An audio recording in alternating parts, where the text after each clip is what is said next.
Hello everyone, નરિયાની લવારીમાં હું નરેશ વાઘેલા આપ સર્વનું હાર્દિક સ્વાગત કરું છું.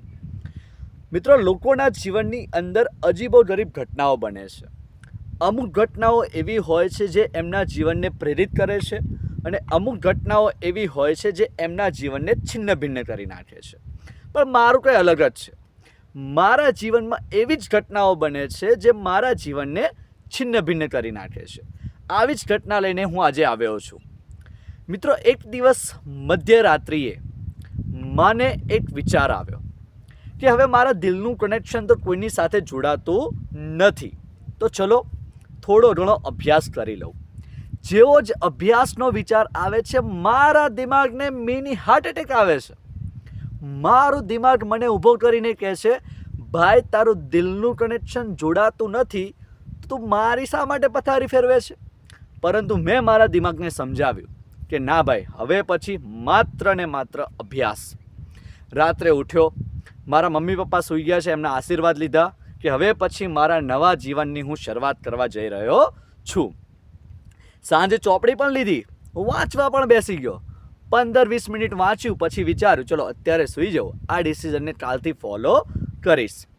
સવારમાં ઉઠ્યો, મારા મમ્મી પપ્પા ઉઠ્યા, મમ્મી પપ્પાને બેસાડ્યા અને મમ્મી પપ્પાને કીધું, મમ્મી, હવેથી હું રેગ્યુલર કોલેજ જઈશ, સરસ રીતે અભ્યાસ કરીશ અને તમારું નામ રોશન કરીશ. મારે થોડી વસ્તુઓ જોઈએ છે. મમ્મીનો સીધો જવાબ, પૈસા સિવાયની ડિમાન્ડ કરજે. પૈસા નહીં મળે. તારે કોલેજ જવું છે તો જા, નથી જવું તો ના જા. ભણવું છે તો ભણ, નથી ભણવું તો ના ભણ. મેં કીધું, મમ્મી, એવું થોડે હોય યાર. તમારો બાળક ભણવા માટે, આગળ વધવા માટે પ્રયત્ન કરે છે, થોડી મદદ કરી લો. મને ભરોસો છે કે મારી મમ્મી મને કહે છે, મને ભરોસો છે તું આ બધી એનર્જી 2 દિવસ રાખવાનો છું, 3જા દિવસથી તું તાર મોબાઈલને તાર ખાટલો. મેં કીધું, સારું મમ્મી, આ ફેર તને પણ બતાવી દઉં કે હું પણ કોલેજનો ટોપર બની શકું છું. મારું ગ્રેજ્યુએશન કમ્પ્લીટ થઈ ગયું હતું. માસ્ટરમાં મેં એડમિશન લીધું હતું ને હવે હું જઈ રહ્યો છું કોલેજ. સરસ મજાની ટી-શર્ટ, શૂઝ, જીન્સ પેન્ટ, ચશ્મા અને બાઇકને કિક મારીને આપણે નીકળ્યા કોલેજ માટે. હવે પહેલું ડિસિઝન મારું એવું હતું કે કોલેજમાં જઈને કોઈ સારા ટોપર દોસ્ત બનાવીશ. ટોપર, જેમને ગ્રેજ્યુએશનમાં ટોપ કર્યું હોય એવા દોસ્તો બનાવીશ, જેથી કરીને આજુબાજુનો માહોલ થોડો ભણવા સાથે જોડાયેલો રહે. ઓકે, એટલે આ મારું એક ડિસિઝન હતું કે હવે પછી એમકોમ જે સ્ટાર્ટ કર્યું છે એની અંદર કોઈ ટોપરને મારો ફ્રેન્ડ બનાવીશ. હું 20 દિવસ સુધી કોલેજ ગયો. 20 દિવસ સુધી મેં કોલેજની અંદર માત્ર ઓબ્ઝર્વેશન કર્યું.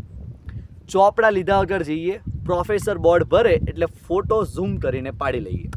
આ અમારું કામ હતું. ક્યાંય નોટ્સ બનાવીએ નહીં, કશું જ નહીં. ધ્યાન આપવાની જગ્યાએ અમે એ વિચારીએ છીએ કે હવે આમાંથી અમે ફ્રેન્ડ્સ કોને બનાવીએ. 20 દિવસના ઓબ્ઝર્વેશનમાં એક સરસ મજાનો દોસ્ત મારા નજરે ચડ્યો. બીજી બેન્ચે આ મિત્ર બેસતો હતો, જેનું નામ હતું કેવિન. આ કેવિન રોજ કોલેજ પર ટાઈમ પર આવી જાય, બીજી બેન્ચ ઉપર બેસી જાય. એની પાસે સરસ જ 200-300 પેજની એક ડાયરી હતી. આ ડાયરીની અંદર તે પ્રોફેસર જે લખાવે છે એ નોટ્સ લખતો હતો. આવું હું માનતો હતો. ઓકે, એટલે 20 દિવસનું મારું ઓબ્ઝર્વેશન હતું કે કેવિન રોજ આવે છે, બીજી બેન્ચ ઉપર બેસે છે અને પ્રોફેસર જે ભણાવે છે એ લખે છે. 20 દિવસ પછી મેં કેવિન સાથે દોસ્તી કરવાનું વિચાર્યું. કેવિન જે ટોપર હશે એવી અપેક્ષા સાથે હું એને દોસ્ત બનાવવાની અપેક્ષા રાખતો હતો. એના આવતા પહેલાં, એક દિવસ કોલેજ એના આવતા પહેલાં હું એની પાછળની બેન્ચે આવીને બેસી ગયો. કેવિન આવ્યો. દેખાવમાં બહુ હેન્ડસમ બંદો હતો. આવ્યો, મારી આગળની બેન્ચે બેઠો. એટલે મેં કેવિનને બોલાવીને કીધું, મેં કીધું, હે કેવિન, કેમ છો બ્રધર? કેવિને પણ સરસ રિસ્પોન્સ આપ્યો, બસ ઠીક, બોલ, શું કામ હતું કંઈ? મેં કીધું, ના, બસ ફ્રેન્ડશિપ કરવી છે બ્રધર તારી સાથે. તો કે વાંધો ને, એટલે આમાં ફ્રેન્ડશિપ કરવામાં કહેવાની જરૂર નથી, આપણે તો બની જ જઈએ.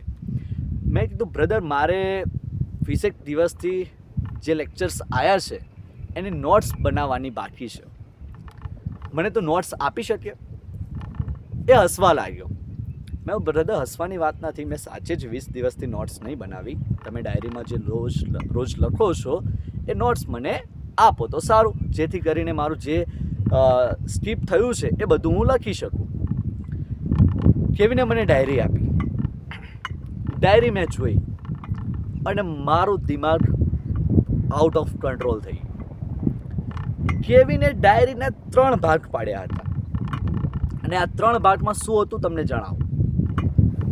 કેવિનના પહેલા ભાગની અંદર નામ લખ્યું હતું દિયા, બીજા ભાગમાં નામ લખ્યું હતું સિયા અને ત્રીજા ભાગમાં નામ લખ્યું હતું સાનવી. મેં કીધું એના ફ્રેન્ડ્સ હશે, ફ્રેન્ડ્સનું નામ હશે. પછી મારી હતી ડેટ, દિયાની સામે ડેટ અને ડે, એટલે કે કયો દિવસ છે ને કયો વાર છે.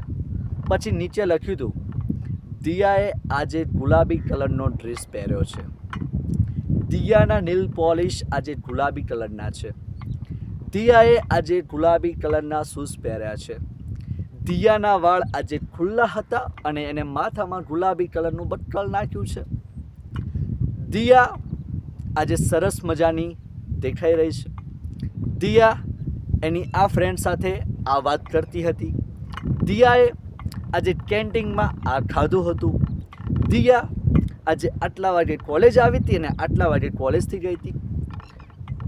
મેં વિચારમાં પડી ગયો, ભાઈ આ કયા પ્રકારની નોટ્સ છે કે જેમાં દિયાની એક દિવસની પૂરેપૂરી ડિટેલ્સ લખી છે. ચલો મેં બીજું પેજ ફેર્યું કે મેં બીજા પેજ ઉપર કદાચ દિયાને છોડીને કંઈક નોટ્સ લખ્યા હોય તો લખ્યું હતું મંગળવાર તારીખ 6/6/2026 દિયાએ આજે લાલ કલરનો ડ્રેસ પહેર્યો છે, દિયાના શૂઝ બ્લેક છે, દિયાએ લાલ કલરની નેલ પોલિશ કરી છે, દિયાએ આજે વાળ બાંધેલા છે, દિયા આજે કેન્ટીનમાં ગઈ નથી, દિયાની ફ્રેન્ડ સાથે લડાઈ થઈ ગઈ છે. દિયા દિયા દિયા દિયા 20 દિવસના મેં પેજ ફેરવ્યા તો 20 દિવસ માટે દિયાનું માત્ર ઓબ્ઝર્વેશન લખ્યું હતું. મેં કીધું ચલો આગળના ભાગમાં જઈએ તો આગળના ભાગમાં કંઈક નવું જાણવા મળશે. આગળ હતી સિયા સેમ. સિયાએ સોમવારે આ ડ્રેસ પહેર્યો હતો, આ કર્યું હતું, આ કર્યું હતું, તે કર્યું હતું. પાછળ સાનવીનું પણ સેમ એવું જ લખ્યું હતું. મેં કેવિનને પ્રશ્ન પૂછ્યો, ભાઈ કેવિન આ કયા પ્રકારના નોટ્સ છે અને મને એ જણાવ કે તું આ નોટ્સનું કરીશ શું, આ કઈ પરીક્ષામાં પૂછાવાનું છે. કેવિને બહુ સરસ જવાબ આપ્યો, ભાઈ આ જીવનની પરીક્ષા છે, ટોપર બનવાની આ ટિપ્સ છે. મેં કીધું કઈ રીતે, થોડું સમજાવજો. મને કહે છે આ 3 છોકરીઓ સ્ટડીમાં સારી છે, હવે હું આમની સાથે કરીશ ફ્રેન્ડશિપ. મેં કીધું કેમ અને કઈ રીતે? મને કહે છે એ તને ટૂંક સમયમાં સમજાવીશ. મેં કીધું સારું ભાઈ. હવે મને ઇન્ટરેસ્ટ હતો આ બધું જાણવામાં, મને મજા આવતી હતી કે કઈ રીતે ફ્રેન્ડશિપ કરે છે, કઈ રીતે એ સ્ટડી કરે છે અને કઈ રીતે ટોપર બને છે. મારો વિચાર હતો કે આ વસ્તુને હું ચોક્કસપણે નોંધ કરી લઉં. મેં દરેક વસ્તુ લખવા લાગી કે હા ભાઈ કેવિને આ રીતે શરૂઆત કરી છે ને અહીંયા પહોંચ્યો છે. હવે શું થયું, થોડા દિવસ પછી કેવિને નંબર લઈને મેસેજ કર્યો કે દિયા આજે તું ગુલાબી કલરનો ડ્રેસ પહેરીને આવીશ. વારે વાહ. સિયાને મેસેજ કર્યો કે તું આજે લાલ કલરનો ડ્રેસ પહેરીને આવીશ અને સાનવીને મેસેજ કર્યો કે તું આજે સફેદ વોટ એવર જે બી એનો ડ્રેસ હશે એ ટાઈમે આવતો હશે એ પહેરીને આવીશ. મેં કીધું ભાઈ આનાથી શું થશે? મને કહે છે જો ભાઈ મેં જે મેસેજ કરી દીધો હશે એ કલરનો ડ્રેસ જે પહેરીને આવી એ આપણી બંદી, એને આપણામાં ઇન્ટરેસ્ટ છે. મેં કીધું ભાઈ આ તો અનોખી વાત છે યાર, આવું તો અમે ક્યારેય વિચાર્યું નથી. બીજા દિવસે હું તૈયારીમાં, આખી રાત મને ઊંઘ નહીં આવી. સવારમાં વહેલો જઈને કોલેજ પહોંચી ગયો, લાસ્ટ બેન્ચ પર બેસી ગયો. હવે કેવિન સાથે શું થવાનું છે એ વિચારું છું. કેવિન પણ આવીને બેઠો છે. કેવિન મને આંખ મારીને કહે છે કે ભાઈ જોજે શું થાય છે. રિયાઈ સેમ કલરનો ડ્રેસ જે મેસેજ કર્યો હતો, દિયાઈ સાનવી સેમ કલરનો ડ્રેસ જે મેસેજ કર્યો હતો, સિયાઈ સેમ કલરનો ડ્રેસ જે મેસેજ કર્યો હતો.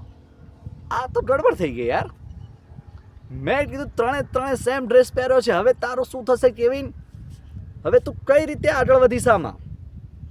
કેવિન કહે છે કે ભાઈ ગ્રુપ સ્ટડીનો મેટર છે, સોમ મંગળ બુધ ગુરુ શુક્ર શનિ અને સન્ડે તો કે સન્ડે રજા બાય ચેટની અંદર જે એમને ગ્રુપ સ્ટડી કરી છે એ સ્ટડી મેં જોઈ, મજા આવી ગઈ. 3 તો હોશિયાર હતી જ, 3 કોલેજની અંદર ટોપ કરેલું જ હતું. ગ્રેજ્યુએશનમાં પણ સારી એક્ઝામો, પોસ્ટ ગ્રેજ્યુએશનમાં પણ સારામાં સારી એક્ઝામ આપી. કેવિન પણ એમની સાથે જોડેલો અને કેવિને પણ બહુ સારામાં સારી એક્ઝામ આપીને સારું રિઝલ્ટે પાસ થયો. હવે અહીંયા મારું જીવન મને કે અનોખું કરવા ગયા છે કે હવે હું પણ જાઉં કોલેજ. તો કોલેજ જઈને પ્રોફેસર સાઈડમાં એ ભણાવે છે નથી ભણાવતા એ બધું અલગ છે ભાઈ, એનાથી કોઈ ફરક નહીં પડતો. ફરક ત્યાં પડશે જ્યારે આપણે આપણા ઇન્ટરેસ્ટની સાથે સ્ટડી કરીશું. જેમ કેવીને કરી, કેવીને ઇન્ટરેસ્ટ હતો એમની સાથે સ્ટડી કરી, એમની સાથે વાત કરી, એમની સાથે ચર્ચા કરી, એમની સાથે વિચાર કર્યો, એમની સાથે દરેકે દરેક વસ્તુઓ કરી, જેથી કરીને એ ટોપર બન્યો. મને અંદરથી ઈચ્છા થાય છે ચલો હું કરું. મેં સ્ટાર્ટ કર્યું અને મેં પણ વિચાર્યું કે હવે હું પણ આ રીતે ઓબ્ઝર્વેશન કરીશ, ફ્રેન્ડ્સ બનાવીશ અને ત્યારબાદ કોલેજનો ટોપર બનીશ. એટલે આજે હું પણ લાવ્યો છું આ સરસ મજાની ડાયરી. કાલથી કોલેજ જઈશ, ઓબ્ઝર્વેશન કરીશ અને ટોપર બનીશ. હવે કેવિનની લાઈફ તો બની ગઈ છે, નરેશ વાઘેલાનું શું થાય છે જોઈએ. આઈ હોપ કે વિડીયો તમને ગમ્યો હશે. પ્લીઝ લાઇક કરો, શેર કરો, ચેનલને સબસ્ક્રાઈબ કરો. Thank you.